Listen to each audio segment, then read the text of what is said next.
I'm here in Dalesford Cheese Cave, and this really is fromage heaven. Check this out. And I reckon that the cheese in here has got some of the lowest food miles in Britain, because the cows are just out there, the milk's processed just there, and it comes in here 50 yards max.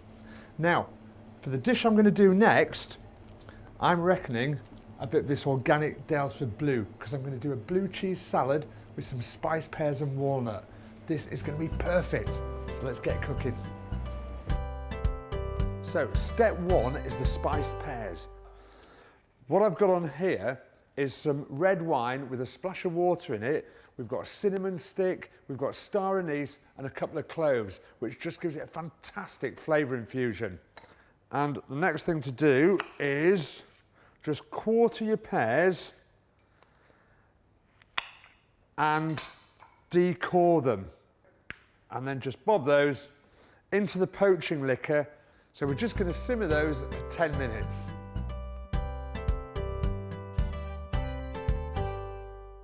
So now I'm going to prepare my blue cheese phyllo parcels.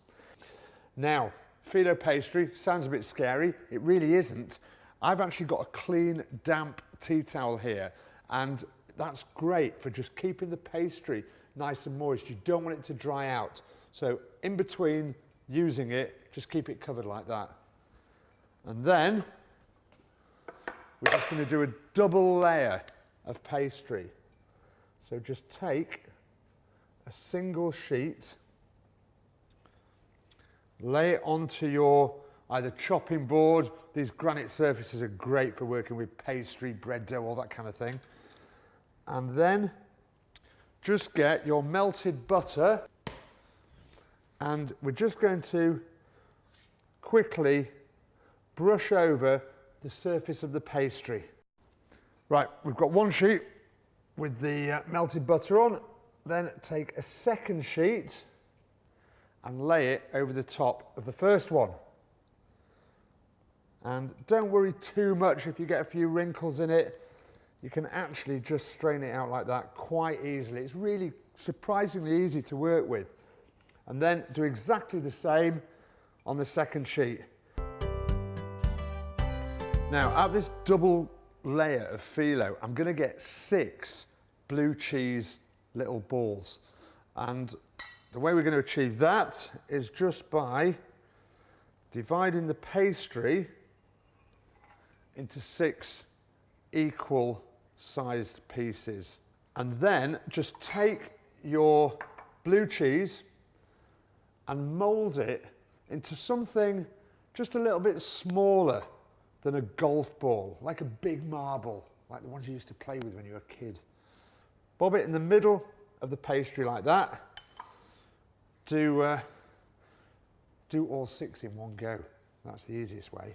So just take the corners, 2 opposite corners, pull them together, take the other 2 bits, gather it up like that, squeeze round the top of the ball of cheese and just pinch it in like that. You can give a little twist as well. And there we have a lovely little phyllo parcel.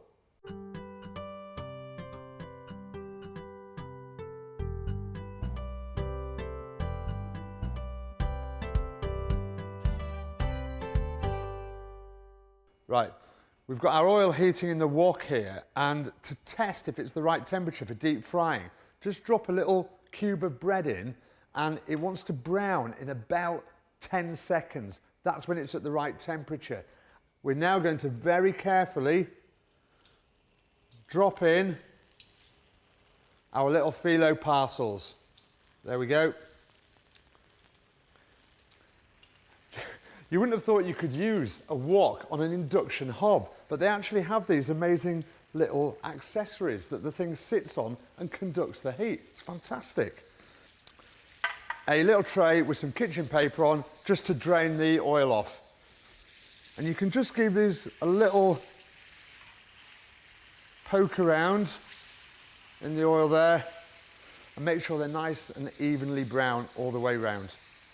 Okay, these are ready now. They've gone lovely and golden brown and crispy. The cheese will be beautifully melted in the middle. There we go. Turn your heat off straight away as soon as you finish deep fat frying. There we go. And just drain them on the kitchen paper. Right, we're now ready to assemble the finished salad. I've got mixed leaf here of spinach, rocket and watercress, which I love for warm salads because it's quite robust leaves and they stand up to the heat of the stuff that you put in them. So, quick salad dressing. Bit of balsamic vinegar,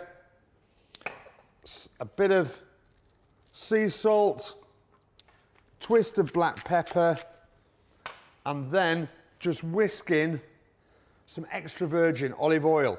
And all you have to remember when you're making your own salad dressings is 1 part vinegar or lemon juice, anything acidic, to 3 parts oil.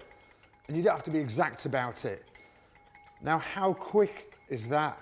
So always dress your leaves at the very last minute, otherwise they will go a little bit wilted. So a bit of dressing on there.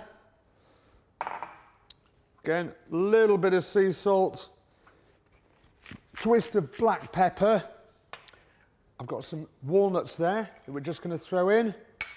And what I've got left of the blue cheese, I'm just going to crumble that in with the salad as well, so we get 2 contrasting textures and tastes of the cheese. And just lightly toss it all together like that. And then in a nice serving plate or a serving bowl, it looks great in one of those, just bob the salad onto the plate and then take your lovely little blue cheese phyllo parcels, arrange those round, and there we go. Right, final addition, our spiced pears. Just arrange those around however you want. And there we have it, spiced pear and blue cheese salad.